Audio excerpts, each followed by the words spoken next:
बिस्मिल्लाहिर्रहमानिर्रहीम।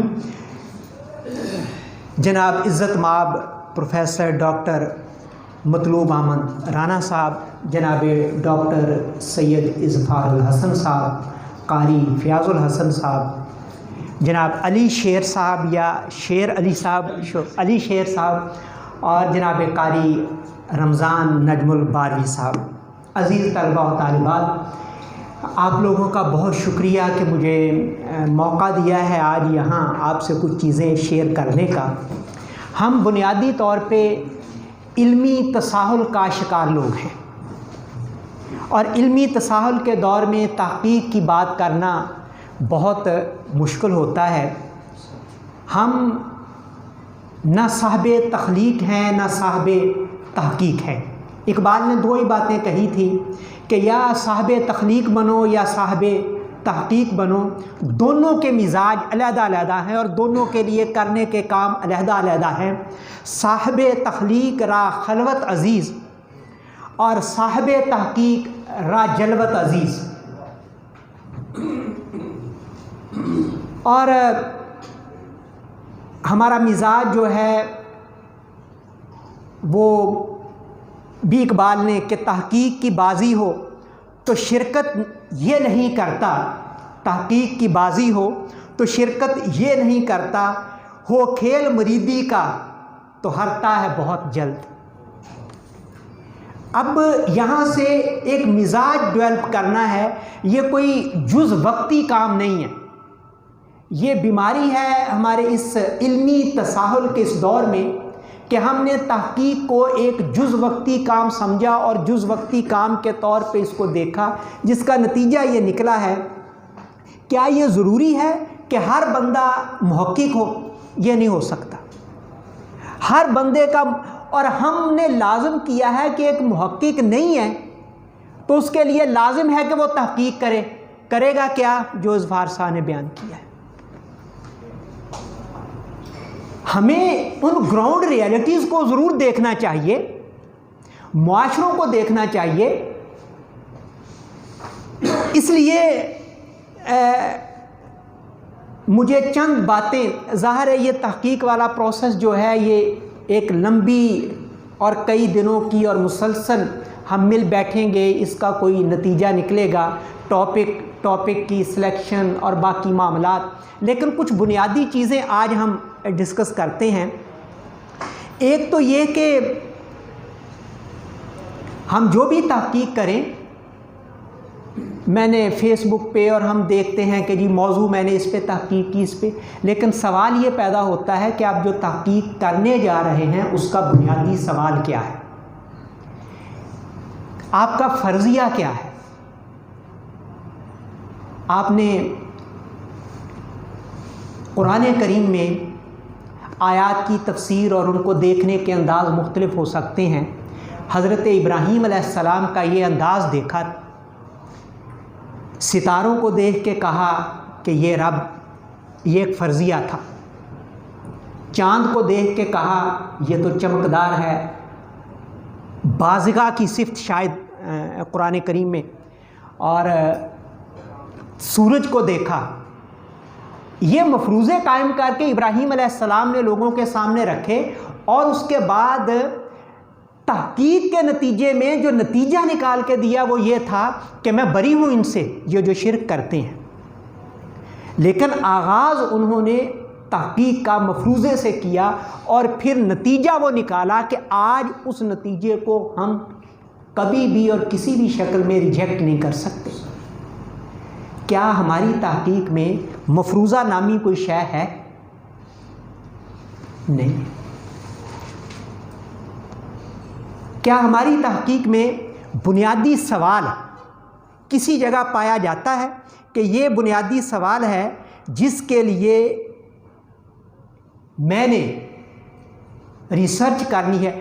कौन सा सवाल सोसाइटी में पैदा हुआ था जिसके जवाब की तलाश में मैंने रिसर्च करनी है? सवाल पैदा ही कोई नहीं हुआ, हम थीसिस लिखने बैठ जाते हैं। जब तक ना आपका सिनॉप्सिस बनेगा, ना आपके टॉपिक की वर्डिंग सीधी होगी जब तक आप ये तय नहीं करेंगे कि मैं किस सवाल के जवाब के लिए रिसर्च कर रहा हूँ। उसके बाद अपने सब्जेक्ट के अलावा हमने दूसरे सब्जेक्ट्स को पढ़ना छोड़ दिया है। इस्लामियात में आप रिसर्च कर रहे हैं, इज़फ़ार हैदर साहब बहुत सारे मिसालें दे रहे थे, लेकिन उन चीज़ों की हम अपने टॉपिक के सब्जेक्ट के साथ रेलेवेंसी क्या है, उस रेलेवेंसी को भी निकालना चाहिए। हमें दूसरे सब्जेक्ट्स के जो टॉपिक्स और रिसर्च हैं वो अपने ज़िम्मे नहीं लेने, लेकिन अलूम में एक बाहमी ताल्लुक़ और रब्त निकालना है। उस अलूम में रब्त और ताल्लुक़ के नतीजे में कौन से टॉपिक सामने आ सकते हैं, ये करने की चीज़ और देखने की चीज़ है। आप अगर शहद की मक्खी बन सकते हैं तो ज़रूर थीसिस लिखिए, वरना अभी से छोड़ दें। शहद की मक्खी, एक रिसर्चर जो है वो शहद की मक्खी है, और शहद की मक्खी ने कहाँ कहाँ जाना है, कहाँ कहाँ से किस किस फूल पे बैठना है और उसका रस चूसना है, और दुनिया जहान के फलों का रस चूसने के बाद वो जो चीज़ आपको पेश करती है वो नई होती है। तो क्या आपका थीसिस नया होता है? हम जो रिसर्च करते हैं उसमें कुछ नया आता है?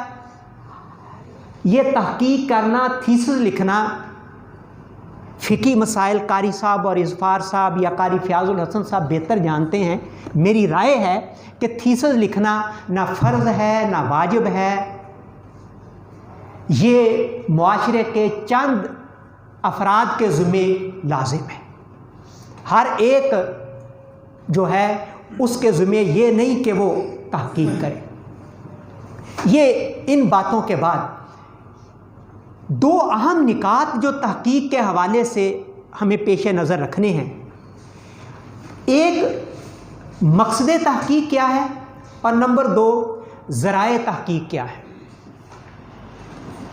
मकसद तहकीक डिग्री है, प्रमोशन है, और कुछ अरसे से, मैं यहाँ नाम ले लेता हूँ, इसमें कोई हर्ज नहीं, डॉक्टर ताहिरुल कादरी साहब की पीएचडी के बाद उलमा में डॉक्टर का लफ्ज़ लिखवाने का रुझान बढ़ा। क्या आप लोग मिंबर व महराब के वारिस किस एहसास कमतरी का शिकार होकर पीएचडी करने आए? आप एहसास कमतरी से खुद नहीं निकले, दूसरों को क्या निकालेंगे? अगर नहीं तो फिर रिसर्चर बने, शहद की मक्खी बने। हम वो बनते नहीं सिर्फ नाम के साथ डॉक्टर लिखवाने के लिए। हम रिसर्च करते हैं, थीसिस लिखते हैं, और वो कारी साहब का थीसिस छाया हुआ है, आप उसे देख सकते हैं। बाकी सारे थीसिस कहाँ जाते हैं? और याद रखिए, जो नफ़ा बख्श काम होगा वो बाकी रहेगा, बाकी सब कुछ फना हो जाएगा। यही असूल है जो कुरान ने हमें दिया है, यही तरीक़ाकार है जो हमें नबी करीम सल्लल्लाहु अलैहि वसल्लम ने समझाया है। अगर डिग्री, महज डिग्री का हसूल है तो फिर भी मेरी गुजारिश ये होगी कि डिग्री के मेयार को भी बदनाम ना करें। किसी ज़माने में बड़े सगीर में अल्लामा कहा जाता था तो दो शख्सियात मुराद होती थी, एक इकबाल और एक अल्लामा मशरकी। इसके अलावा तीसरा अल्लामा नहीं होता था। हमने ये लफ्ज़ अपने अंदर तकद्दुस रखते थे, हमने लफ्ज़ों के तकद्दुस को भी खो दिया है। इन लफ्ज़ों की अपने अंदर एक मानवियत होती थी, ये लफ्ज़ अपनी मानवियत खो चुके हैं। ये डॉक्टर लिखवाने के साथ आप लोग ताहिरुल कादरी नहीं बन जाएंगे। मैंने ये मिसाल इसलिए दी है कि उस ज़माने में पंजाब यूनिवर्सिटी में एक तूफ़ान आया था उलमा की पीएचडी करने।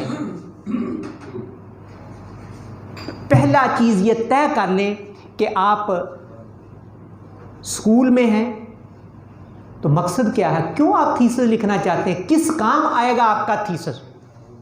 जब आप ये तय कर लेंगे तो फिर आउटलाइन भी ठीक हो जाएगी, टॉपिक भी ठीक हो जाएगा और बाकी चीज़ें भी ठीक हो जाएंगी। दूसरी चीज़ ज़राए तहक़ीक़। ये जब से आलाए इंतशारे ज़हनी हमारी ज़िंदगियों का जुज़ बना है, उस वक्त से हमने मसला पूछना है तो अब कारी साहब के पास नहीं आएंगे लोग, इधर से खोलेंगे। और टेक्नोलॉजी का इस्तेमाल इस्लाम ना रोकता है ना मना करता है, लेकिन देखना ये है कि वो कौन से ज़राए थे जो आपको इस्तेमाल करने चाहिए थे और आपने नहीं किए। मैं अपने तजर्बे की बुनियाद पे कहता हूँ कि आप लोग अगर पीएचडी कर रहे हैं तो अब तक 20 किताबें भी नहीं ख़रीदी होगी अपनी, ठीक है। मुमकिन है ये किसी के लिए गलत हो, लेकिन मैं अक्सरियत की बात कर। और अगर एमफिल कर रहे हैं तो 7-8 भी नहीं ख़रीदी होंगी। जब आपके पास आपकी अपनी किताब नहीं है और आप इस दावे के साथ उठेंगे कि मैं रिसर्चर हूँ, मैं तहक़ीक़ के लिए आया हूँ, यकीनन सॉफ्ट कॉपीज़ किताबों की और हर चीज़ की हमारे यहाँ अवेलेबल है, मगर हमारे पिछले बुज़ुर्ग ये कहा करते थे कि किताबों के नाम याद रखने के लिए कम से कम रोज़ लाइब्रेरी में किताबों के सामने, एक अलमारी के सामने खड़े होके कुछ देर किताबों को देख लिया करें। आपको मुसन्निफ़ का भी पता चलेगा और आपको ये भी अंदाज़ा होगा कि ये किताब क्या है। हम करते किताब एक ज़रिया है। हम करते क्या है? करते ये हैं कि किताब ली, उसके मुतल्लिका हिस्से को फ़ोटोकॉपी करवाया, थीसिस में कंपोज़र को दिया, थीसिस कंपोज हो गया। लेकिन ये जानने की कोशिश नहीं करते कि जिस मुसन्निफ़ की किताब के हिस्से को हमने कॉपी करवाया उसका अपना उसलूब क्या है। उसका नतीजा ये निकलता है कि आप का थीसिस जो है वो बहुत सारे लोगों की कोटेशंस का एक अच्छा मजमुआ होता है। और आप और मुझे, हम जिस दौर में रह रहे हैं, हमें लिखना नहीं आता। हमारे शहर का फ़ख्र और अहले इल्म, और इस दौर में अहले इल्म का भरम, उस्ताद गिरामी कदर प्रोफेसर डॉक्टर मोहम्मद इसहाक़ कुरैशी दामत बरकातुहुल आलिया, आपका फरमाना है कि जब आप कोई तहरीर लिखें तो उसमें आपका वजूद नज़र आना चाहिए। उस तहरीर में आपका वजूद नहीं होता, सारी दुनिया का वजूद उसमें होता है।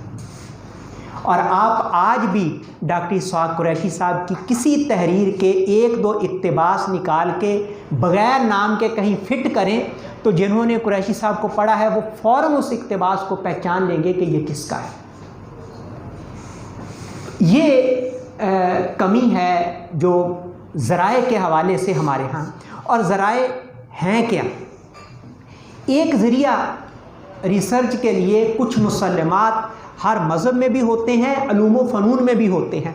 जब तक आप उनको नहीं जानेंगे आप अपनी रिसर्च को आगे नहीं बढ़ा सकेंगे। दूसरा अफराद हैं जो साहबान इल्म व दानिश दुनिया में मौजूद हैं। तीसरा साबिक़ा तजर्बात हैं। चौथा लाइब्रेरी है। और पाँचवा दुआ है। आप नबी करीम सल्लल्लाहु अलैहि वसल्लम की दुआएं कभी पढ़ें तो आपको नज़र आएगा कि कोई लम्हा दुआ से खाली नहीं है। और इस मशीनी दौर में, इस मादी दौर में जो रिश्ते मुतासर हुए हैं वो उस्ताद और शागिर्द का रिश्ता भी मशीनी और प्रोफेशनल हुआ है। उस्ताद के ज़िम्मे वो अपनी ज़िम्मेदारी ये समझा करता था कि अपने शागिर्दों के लिए दुआ करें। और आज चूँकि ये सारा का सारा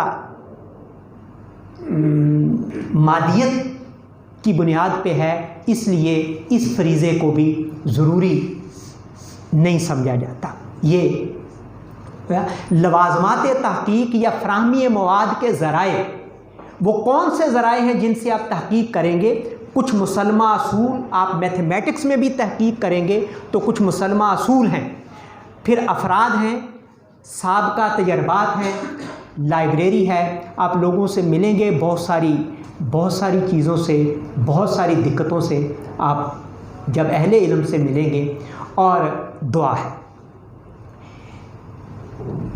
इसके बाद एक मुहक्किक के लिए उस मौजू पे होने वाला जो साबका काम है, हमारे थीसिस में, हमारे मकालात में एक और जो कमी है वो साबका काम का जायज़ा ना होना है। साबका काम के जायज़ा दरअसल एक गुंजाइश निकालनी होती है पहले से मौजूद काम में, वो कौन सा खला था जिसको आप पुर कर रहे हैं। और आप यकीन करें कि पूरा थीसिस आप पढ़ लेंगे, आपको वो खला नहीं मिलेगा, होता ही नहीं है। शख्सियात पे आखिर में मैं कि कैसे टॉपिक्स और उन पे हम काम कर, शख्सियात पे भी काम हो सकता है, किताबों पे भी काम हो सकता है, हर चीज़ पे, लेकिन तरीक़ाकार तो अपना बदलें। अगर किताब पे काम करने का तरीका सिर्फ ये है कि आपने उस किताब का तारफ़ करवाना है, मुसन्निफ़ के फ़ज़ाइल बयान करना है, इसीलिए कहते हैं ना, जिससे आपको बहुत ज़्यादा मोहब्बत है और जिससे बहुत ज़्यादा नफ़रत है उस पे काम ना करें। कारी साहब शुरू में कह रहे थे ये अदल है। होता यह है कि जब बहुत ज़्यादा मोहब्बत वाले और बहुत ज़्यादा नफ़रत वाले पे आप काम करते हैं तो अदल नहीं कर सकते, और तहकीक अदल का तकाजा करती है। मुझे अक़ीदत है, मोहब्बत है हज़रत इमाम रब्बानी मुजद्दिद अल-फ़ैसानी रहमतुल्लाह अलैह की ज़ात अक़दस से, लेकिन याद रखिए वो मासूम नहीं है।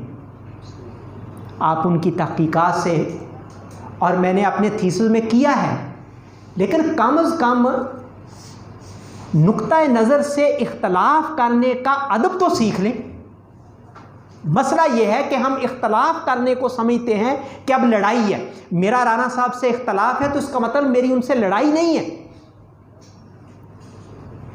और इस इख्तलाफ के पस मंज़र में जो सोच थी, कहते हैं कि इमाम अहमद बिन हम्बल रहमतुल्लाह अलैह के पास एक आदमी आया और उसने वो सारे टॉपिक्स, मसाइल इकट्ठे कर लिए जिनमें इख्तलाफ था, और उस किताब का नाम उसने किताबुल इख्तलाफ। तो इमाम अहमद बिन हम्बल ने कहा नहीं, इसका नाम किताबुत तवस्सो रखो, ये इख्तलाफ नहीं है, ये वुसअत है। तो ये तहकीक है कि आप उस वुसअत को, बहुत सारे सीरत पे बहुत सारे पहलू हैं, फ़िक़ही हवाले से बहुत सारे मसाइल हैं हमारी ज़िंदगी के, सर्वे रिसर्च हमारे शोबे में नहीं हो रही। इसी तरह हमें फ़र्क करना है तनकीद और तनकीस में। हम तनकीद और तनकीस जब से एक समझना शुरू हुए हैं उस वक्त से, हाँ, इख्तलाफ सिर्फ दुनिया में एक ज़ात है जिससे नहीं हो सकता, और ख़त्म नबूवत का यही मतलब है कि अब दुनिया में कोई ऐसा नहीं आएगा जिसकी बात हतमी, कतई, यकीनी और आखिरी है। आप देख लें कि एक एक मसले पे सहाबा इकराम में इख्तलाफ मौजूद है, और आप अगर हाथ बांध के नमाज़ पढ़ते हैं, छोड़ के पढ़ते हैं, रफ़ा यदैन करते हैं या नहीं, तो आप सहाबा में से किसी एक के कौल को इख्तियार कर रहे हैं, बाकी दूसरे कौल मौजूद हैं, आपने एक लिया है, बाकी छोड़े हैं। लेकिन जिसकी हर बात पे अमल होगा वो सवाए ज़ात रिसालत माब सल्लल्लाहु अलैहि वसल्लम के अलावा और कोई वजूद नहीं है। ना मेरा पीर, ना आपका पीर, ना मेरा उस्ताद, ना आपका उस्ताद, वो नबी रहमत सल्लल्लाहु अलैहि वसल्लम की ज़ात अक़दस है। लेकिन ये तहकीक हमें बेअदबी और गुस्ताखी के रवैये नहीं सिखाती। ये ज़बान को, तहकीक ज़ुबान को संभालने के फ़न को बयान करने का नाम है। आपने अपनी ज़ुबान को इल्मी दुनिया में कितना संभाला है। जब इल्म आता है तो फिर ज़ुबान नहीं संभलती, वो इब्ने तैमिया की हो या किसी और की हो। जब अंदर इल्म हो तो फिर चाहता है कि ये निकले, और लोग कुछ इधर हों और कुछ इधर हों और फिर मैं बयान करूं कि मेरे पास कितना कुछ है।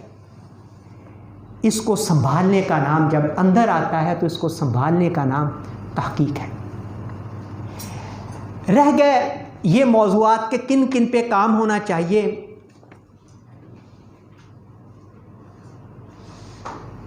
मैं अगर कारी साहब किसी से पूछूं कि टॉपिक क्या है, वो लिख के आपको नहीं वैसे ज़रा एक में जी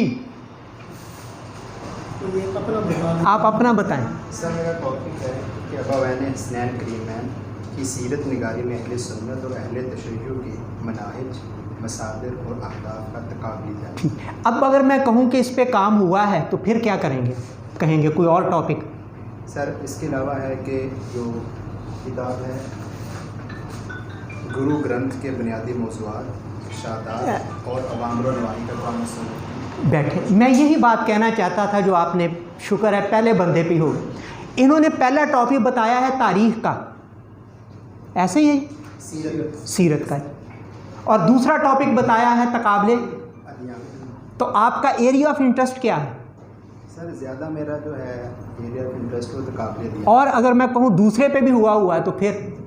तो सर उसके अलावा फिर वारिस साहब से मशवरा हुआ था कि जो है ना अदियान है उनके अंदर जो मलाइका का तसव्वुर और उसके उनके जो फ़राइज़ हैं उनके ऊपर आप एक एरिया से कमिटेड हो जाएं। हदीस, सीरत, तफसीर, तकाबले अदियान, इकनॉमिक्स, जदीद, कदीम, जो भी एक एरिया से कमिटेड हो जाएं। अगर आपसे कोई पूछे कि सीरत पे नहीं तो फिर कौन सा टॉपिक है? सीरत। ये नहीं तो फिर क्या है? सीरत। ये नहीं तो फिर, तब कहीं जाके और कितनी किताबें पढ़ी हैं सीरत की अब तक आपने? सर मैंने हाँ। तकरीबन सर 4 से 5। तो 4 पीएचडी करनी है तो 4 से 5 किताबों की तशरीफ़ रखे। मैं तनकीस नहीं कर रहा, ये एक, इसको कहते हैं सैंपल। ये सैंपल कलेक्ट करके हमारे शहर के एक अब्दुल कवी, उन्होंने हमारी यूनिवर्सिटी से पीएचडी की है उम्दतुल कारी में मबाहिस सीरत। अब सवाल ये था कि क्या किया जाए, ये कौन सी तहकीक है?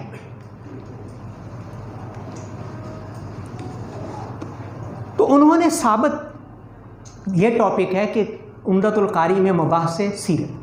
अब उन्होंने सीरत पूरी निकाल दी, तो क्या इस कंपाइलेशन का नाम रिसर्च है?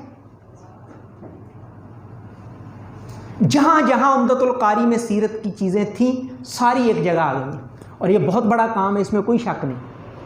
लेकिन कंपाइलेशन भी उलूम इस्लामिया की तहकीक में से एक तहकीक है। कारी साहब कितने बजे? एक तरीका है। लेकिन सवाल बुनियादी ये था कि क्या कुतुबे शुरूए हदीस सीरत के माखिज़ हैं या नहीं, ये आज तक किसी ने डिस्कस नहीं किया था। उन्होंने केस स्टडी के तौर पे एक किताब लेके सामने रखी और केस स्टडी करके बताया कि कुतुबे सीरत माखज़ सीरत है, कुतुबे शुरूए हदीस माखज़ सीरत है। तो हमें कमिटेड होना है एक टॉपिक के साथ, एक एरिया के साथ। अब एरिया के साथ कमिटेड क्यों नहीं होते कि हमने पढ़ा नहीं होता। जिसने पीएचडी करनी है सीरत पे, उसे चाहिए था कि अब तक सीरत की सारी ओरिजिनल सोर्सेज जो है वो पढ़ लेता, तो टॉपिक खुद आ जाता। मैं जो सीरत पे काम कर रहा था, डॉक्टर राना साहब उसका जिक्र कर रहे थे, एक दिलचस्प चीज़ सामने आई। आपने उलूम दीनिया में बलागात मुअत्ता इमाम मालिक पढ़ा और सुना होगा। यही बलागात इब्ने इसहाक में मौजूद है। अब इब्ने इसहाक 150 में फौत होते हैं, तो 150 में फौत होने वाला बंदा जब कहेगा बालागानी या बालागाना, तो उसका मतलब है पीछे छोड़ गया सारी सनद। अब उन सनदों को कहाँ से तलाश किया जाए, या ज़ईफ़ और मौजू कह के छोड़ दिया जाए, क्या किया जाए? इसका कोई हल? याद रखिए, इब्ने इसहाक और वाक़दी उसी तरह इमाम सीरत हैं जैसे इमाम बुखारी और इमाम मुस्लिम इमाम हदीस है। ओरिजिनल सोर्सेज पढ़ें। इतने मौज़ूआत, इतने काम हैं जो हदीस में बड़ा काम हुआ है गरीब सीरा पे, गरीबुल हदीस पे, तो क्या गरीब सीरा पे भी कोई काम हुआ है? और कुरानियात, कुरान के जदीद तदरीस के असूल क्या हो सकते हैं, तरीके क्या हो सकते हैं, ये उस वक्त तक चीज़ें सारी होती नहीं हैं जब तक हम उस कुरान पे होने वाले किसी एक पहलू के सारे मौज़ूआत को और सारी चीज़ों को, इसके लिए मुख्तलिफ़ इदारों ने, यूनिवर्सिटीज़ ने कुछ किताबें छप गई हैं जिन पे साबका रिसर्च जो हुई है उसकी तफसीलात मौजूद हैं। तो मेरी गुजारिश ये है कि उस साबका रिसर्च को आप लोग ज़रूर देख लें और अल्लाह ताला हमें इल्म बराए ज़हनी और फ़िक्री, आजकल की हमारी जो हर बंदा फ़िक्री तौर पे, ज़हनी तौर पे अय्याशी करना चाहता है, तो उलमा की अय्याशी क्या है? वो करेंगे तो फंस जाएंगे, अगले दिन मस्जिद से निकाल देंगे। तो उनकी ज़हनी अय्याशी यही है कि वो फिर छोटे छोटे मसलों पे जो तय हो चुके हैं उन पे लड़ते हैं। ये ज़हनी अय्याशी है उनकी, इसे इल्मी अय्याशी कह लें, ज़हनी अय्याशी कह लें। लेकिन हमें इन मामलात में अपने रवैयों को बदलना है, अपने मिजाज को तहकीक से हम आहंग करना है। जब तक हम मेरा वजूद और मेरी तहकीक ये दो रहेंगे, हमारे इसी दौर में वो मौजूद हैं और सिलसिला नक्शबंदिया पे उन्होंने बड़ा काम किया है। इकबाल मुजद्दिदी बहुत सारी किताबों के वो मुसन्निफ़ हैं, लेकिन किताबों से उनकी मोहब्बत, एक किताब 20-20 साल के बाद शाया होती थी। डॉक्टर हमीदुल्लाह सीरत पे करने वाला एक बहुत बड़ा नाम है, उनका एक एक मज़मून जो है 15-15, 20-20 साल बाद शाया हुआ। और हम ये चाहते हैं कि 3 साल के अंदर अपनी तहकीक को मंजर आम पे ले आएँ। आप तय कर लें कि शहद की मक्खी बन सकते हैं तो उस मैदान में उतरें। अब देख लें कि शहद की मक्खी के लिए फ़ज़ा भी कितनी खुली है और कहाँ कहाँ उसको जाना है, और फिर क्या आप इस कौम के लिए शहद बना सकते हैं? अगर बना सकते हैं तो ज़रूर, वरना अगले सेमेस्टर्स की फ़ीस ना दें। यूनिवर्सिटी ने तो पैसे लेने हैं, तो आप उन पैसों को जस्टिफाई तो करें ना। कारी साहब आपको बहुत शुक्रिया, और इंशाअल्लाह ये मुलाकात, ये राब्ते रहेंगे, और ये टॉपिक और इसका फ़ाइनल होना ये एक आध दिन का काम नहीं। लेकिन मैं कारी साहब को और इनके इज़फ़ार साहब को, फ़याज़ुल हसन साहब को मुबारकबाद और राना साहब को मुबारकबाद देता हूँ कि कम से कम अच्छे मौज़ूआत के लिए एक अच्छी काविश, अच्छे तरीक़ाकार का आगाज़ किया है। इंशाअल्लाह ये कई दफ़ा मिल बैठेंगे, आप लोगों से मिलेंगे, लाइब्रेरियों में जाएंगे तो एक बेहतर टॉपिक आपके सामने आ जाएगा। वाखिर